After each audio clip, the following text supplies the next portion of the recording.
If you want just the list, you can find that in the description down below. If you want a checklist for what to do with your Steam store page, and go with that. This video is going to be me going through that list, and then for every item basically giving you a little bit of more information and like examples of like what's good, what's bad, and all of that. Now, before I do that, I'll do like a 10-second intro. Your guys' Steam store pages often have a lot of mistakes or a lot of like things that I feel like, oh, this would have been such an easy W to not make that same mistake. So I figured let's just compile a list of every single thing that I think you should check off basically before you make your store page go live, just so you have the best possible option basically, or like the best possible launch and Steam store page, and you guys can stop asking me to keep reviewing your damn Steam store pages. So I have this whole checklist, which is just a Notion page. I think you can also copy it for like your own Notion if you want. Maybe I'll add some other formats. I'm not sure. I'll link that down below, like I said, and we're just going to go through it.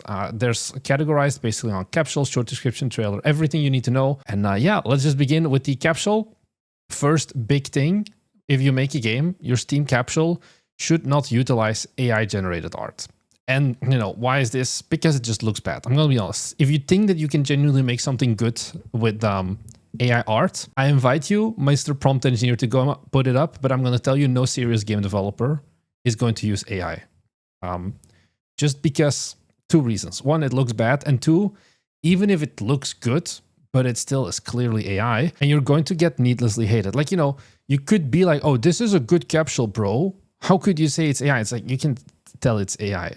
It's not that deep. And it's like, cool, okay, yeah, this is serviceable, I guess, but it's like, don't do it. I'm also against big capsule, and like Steam capsule artists have gotten stupid expensive, but I think there's a lot of things you can do. Like, for example, this was a capsule I made in like a day, less than a day, with just like assets we had lying around. I think this has a lot more charm, and you're not going to get canceled for having an AI generated capsule. Of course, if you can get art that looks like this, obviously, but this is maybe not the most feasible for everybody. And then next one, if you don't have like good key art, I think the one thing that is extremely important is having a custom logo or a semi-custom logo. What does that mean? Don't use a standard font like Arial or Helvetica and just type your game name, but try and make it more stylized. Like once again, here you can see this is more stylized, or another game that we did where we have this showing off more. This is just looking at like, hey, what's a cute font? That's maybe like, this is just a single font that we found. We have like, it's like free to use. Lots of fonts you can find on Google Fonts. And then of course you can go crazier if you do things like, for example, an easy one here is like, oh, you take the O and you turn it into an eyeball, or you take like a T and you turn it into a hammer if you're like making a mining game or whatever. Just like doing stylized stuff like this. Like for example, oh, this is like text mining in dwarfs, but then there's like a little crack in here to kind of make the logo stand out more. This is what I would call semi-custom, as in you start with a font and you keep updating the font with like, you know, gradients and colors and all of that. And then you give it like that one little extra thing, showing kind of some of the gameplay to it. Is what I would say. A lot of these fonts you can just make yourself. For example, also the Unicycle Pizza Time logo. This is an extremely simple logo. And it's like, okay, once again, it's a default font. We just have a stroke and a regular text color, but then in Photoshop, you can make it like a little bit of wavy, and we just gave it some wave, and it also has a little bit more appeal. I'm going to be honest, this is a pretty shitty capsule, especially looking back now. This came out in a different time of Steam, but this is what I mean with having a semi-custom logo. Don't have just a default font, and don't do like any other styling. Give it a bit more. Next up, have a good visual contrast between logo and main art. So this is, for example, putting beige text on brown backgrounds, where it gets kind of hard to really like try and read the name. So one example I have here is, okay, so this is, I guess, Void Marauders, but because it is brown on brown with even more brown, even if I zoom in, it's not really very clearly legible. This is something where you maybe want to go for like a very, very light beige, or even just a plain old white, just to have it be more clear and have good contrast. Another thing you can do to have more contrast is not stroke. I'm generally not a fan of stroke, but adding drop shadow behind your logo text, just to give it a little bit more pop compared to the actual background. Next up, does not break any of the rules mentioned here. I was like, okay, this is kind of one of the rules. There's a lot more of these rules. There's a link in the checklist that goes to this website, steamcapsule.com. And there is a very good guide here if you want to learn more about like capsules of like, why is this a bad capsule?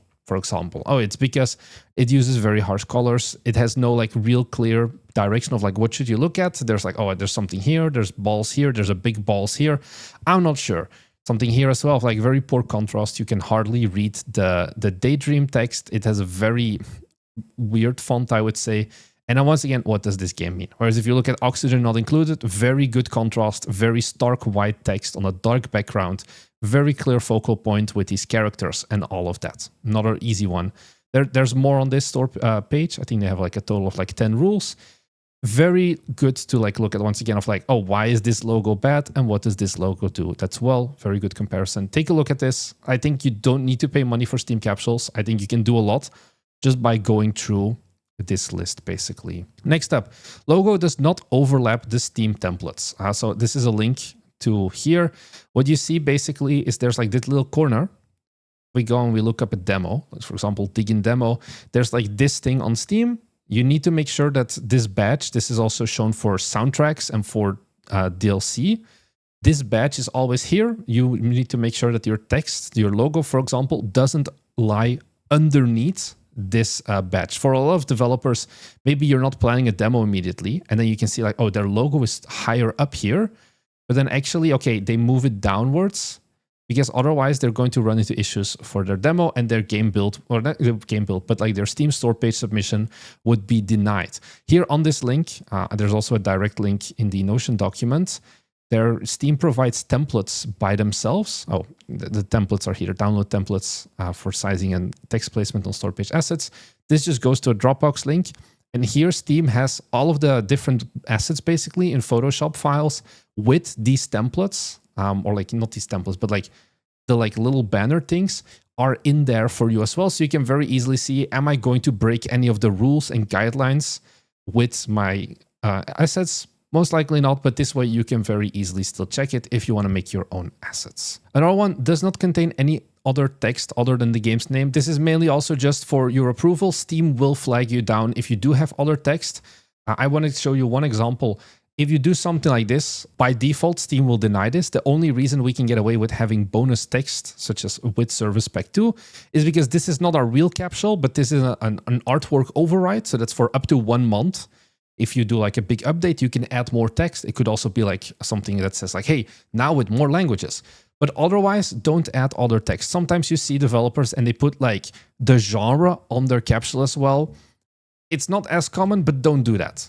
Don't put any text that is not your game's logo. Whatever stands here, basically, this is your game's name.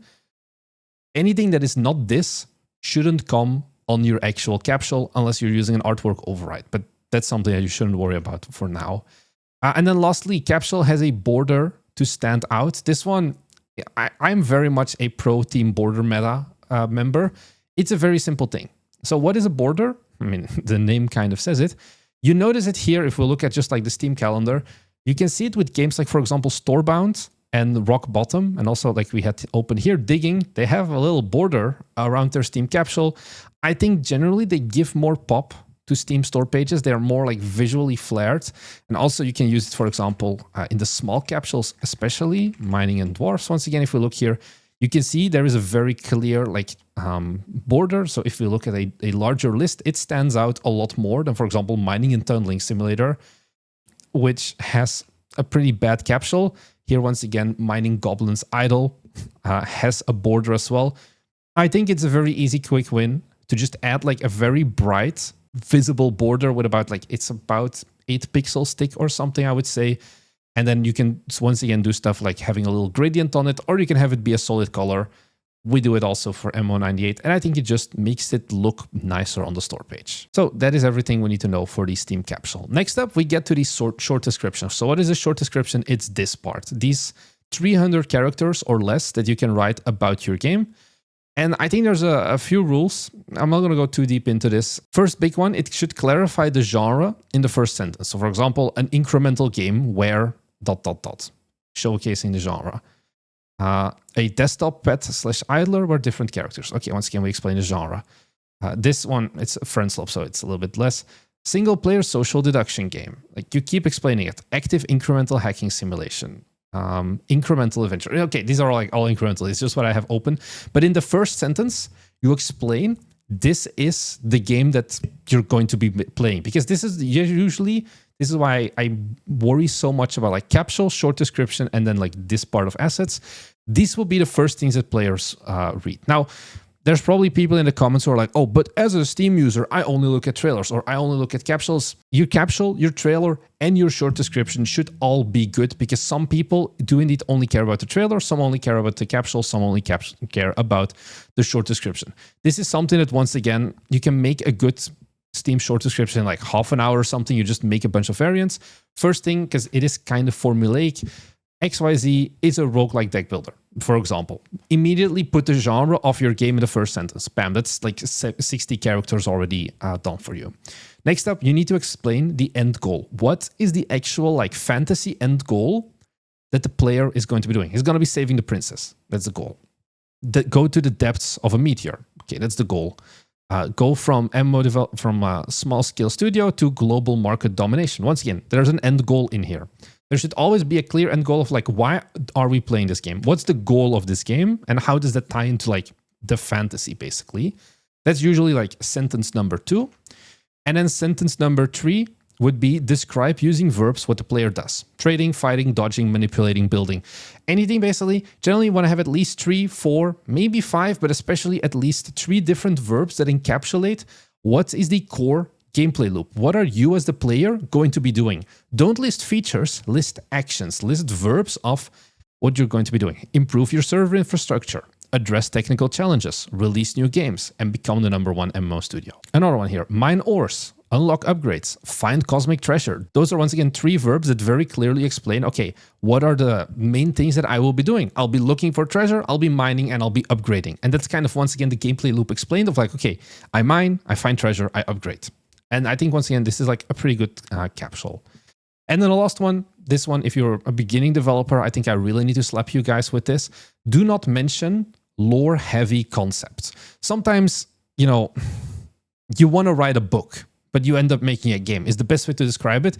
And you see like these very convoluted and heavy short descriptions where it's like, the Prime Cyril has taken over Terra or something like that.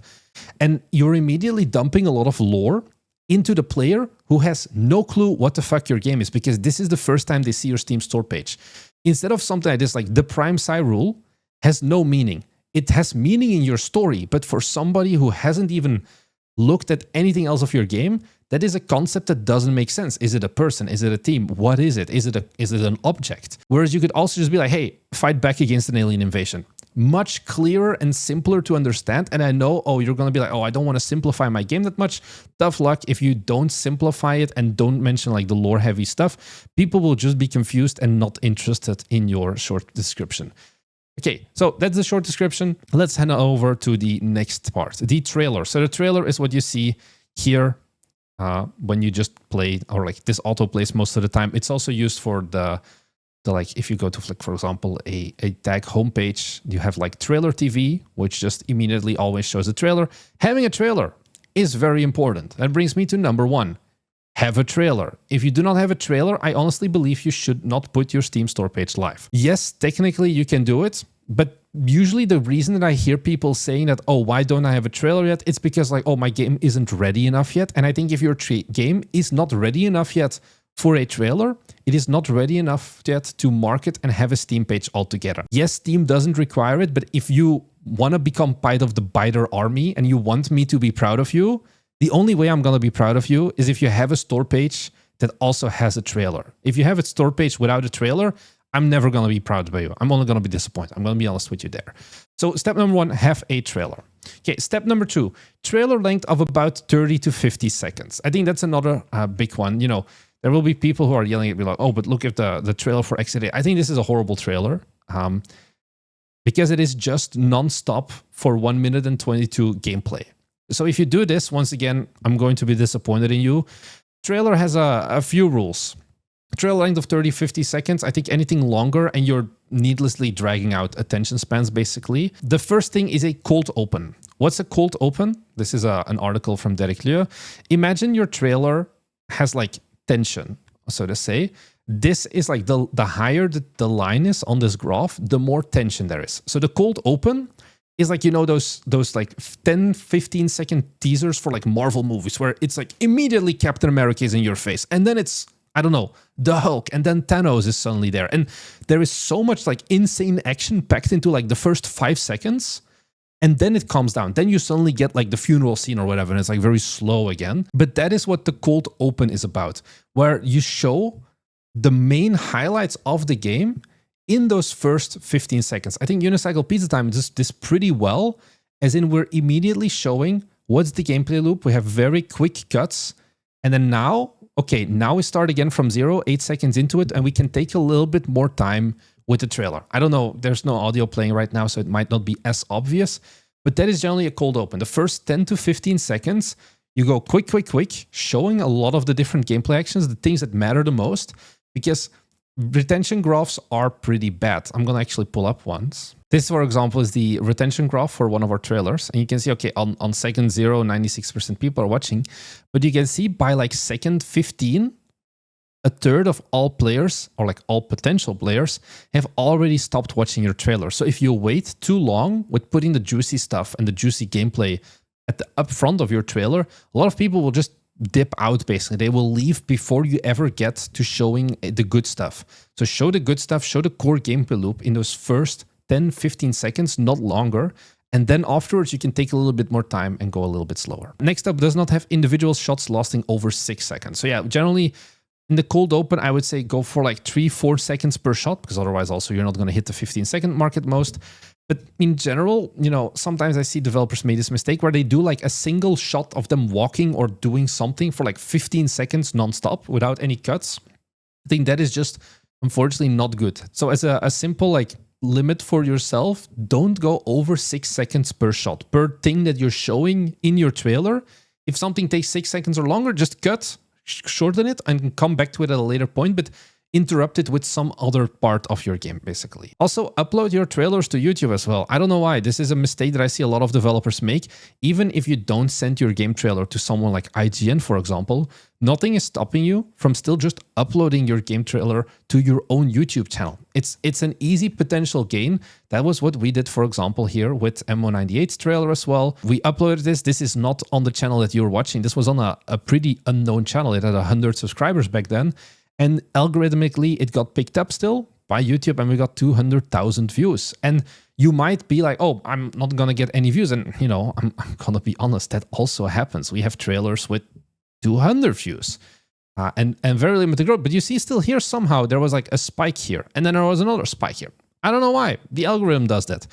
And it's not really a lot of effort to just upload it to your own channel. And at least it is out there a little bit more. And you have one other like way to market your game, basically. And then the final thing contains a 5 to 8 seconds ending call to action scene with wishlist now or demo out now. So this is, for example, let me open our trailer here.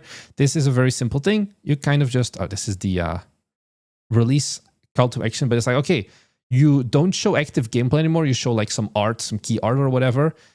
The title in big, and then instead of like out now, you could be like wishlist now or something like that. And then, yeah, we have like wishlist on Steam here as well.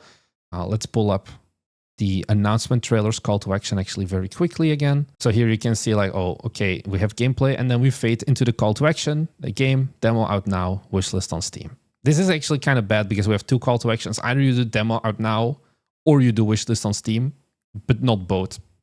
I'm not perfect either. But that is what you should do in regards to the trailer. Next up, we come to screenshots.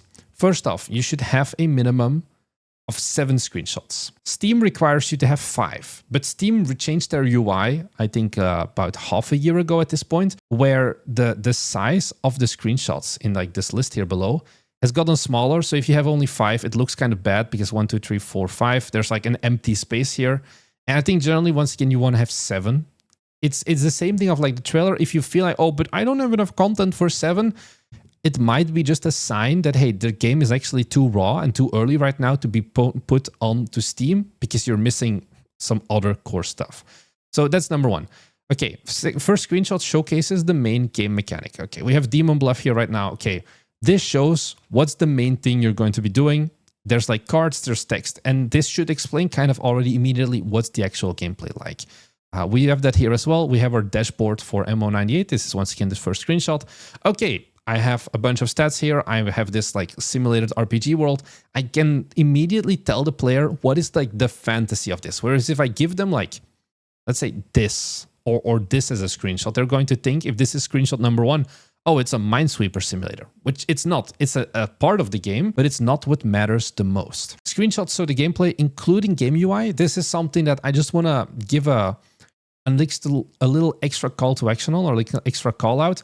Show your UI in your game as well. It infuriates me to the core if people disable their UI. You see this mainly with like the very, very beginner newbie developers who are like, oh, I want to be cinematic because that's what Battlefield does. You know, like if you look at, for example, the Battlefield 6 screenshots, they're dog shit. Like they tell me nothing as a developer or like as a player.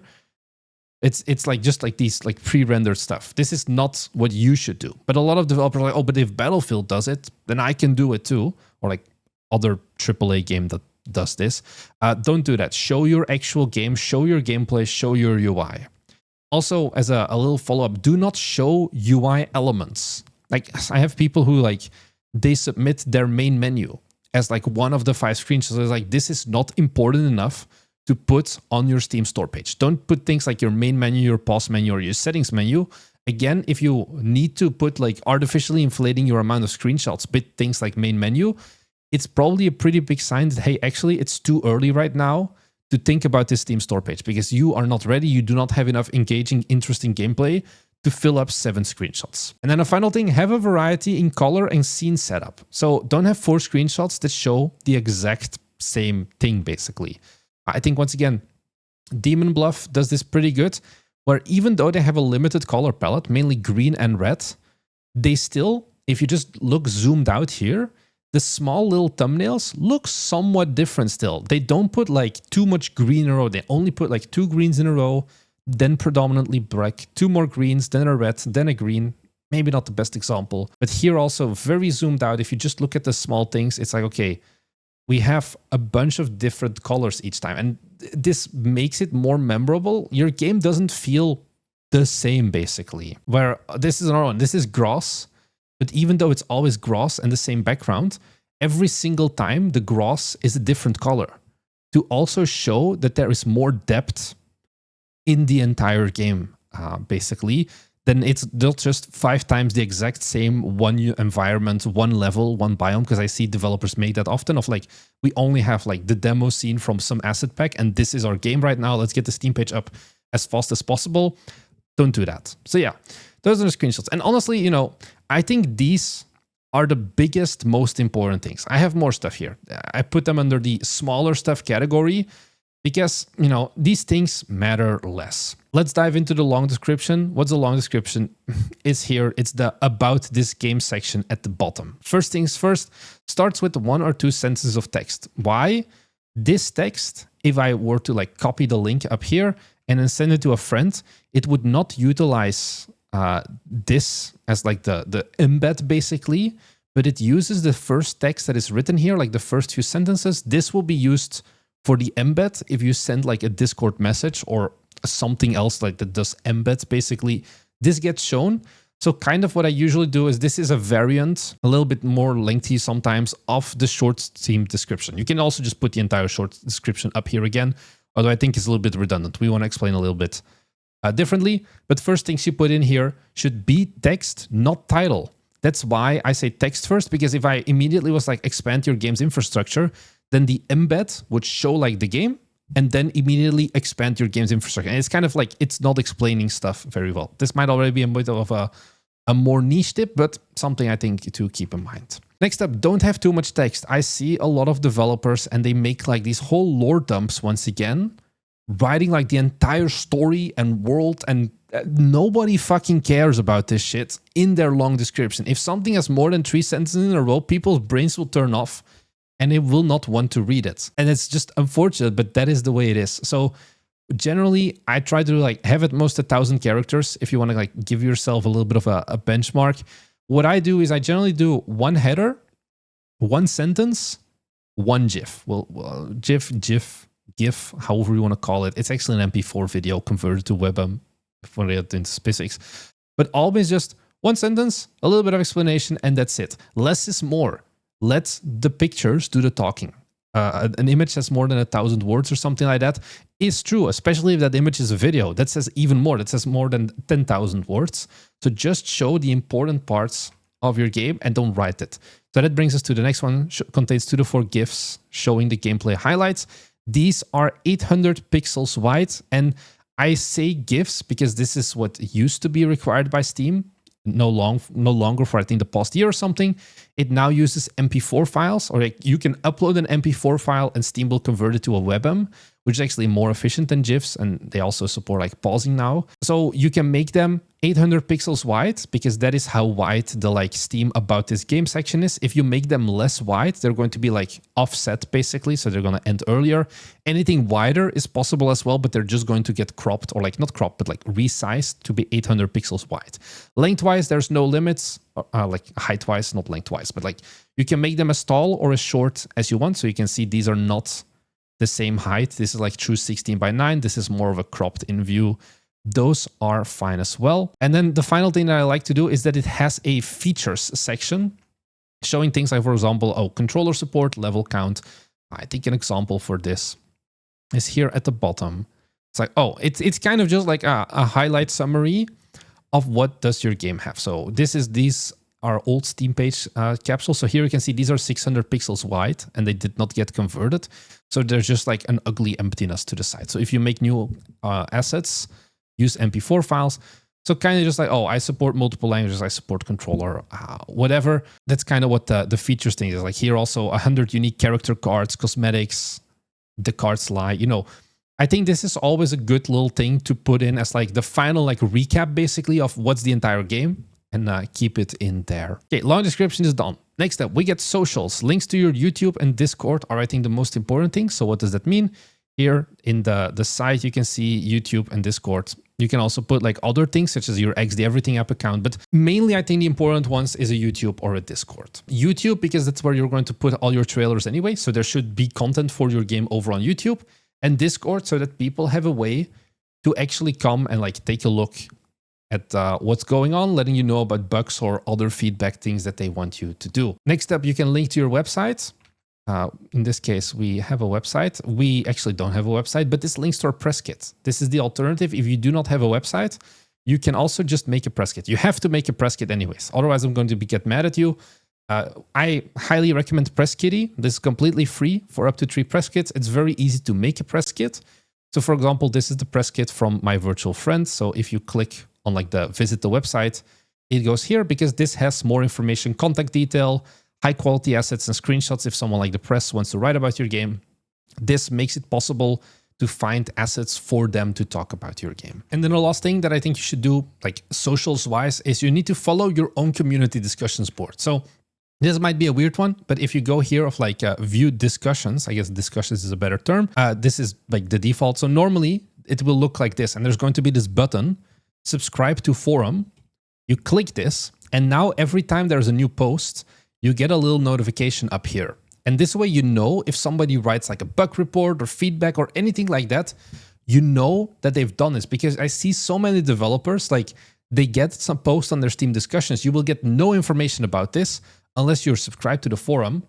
And then like 2 months later, they reply like, oh, I didn't even know people were responding to the Steam discussions. Let me look into the problem or whatever. But it's kind of like, it's a missed opportunity. Once again, it's something that takes 10 seconds to do. Next up, this is an important one, localization. I think your store page always should be localized. Even if you just make the store page public, you can still change this for the full game, but especially when the game is not out yet, localize your store page and mark your game as localized as well, so that you show up algorithmically in as many places as possible. I think the bare minimum languages you should go for are English, German, Portuguese, Brazilian, Spanish, Latin America, Russian, Chinese, Japanese, Korean.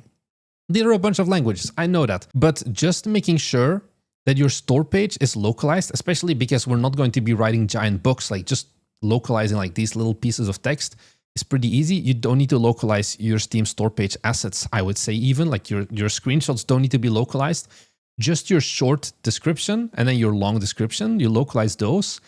And then you check the boxes in Steam to mark these languages, because this is what matters.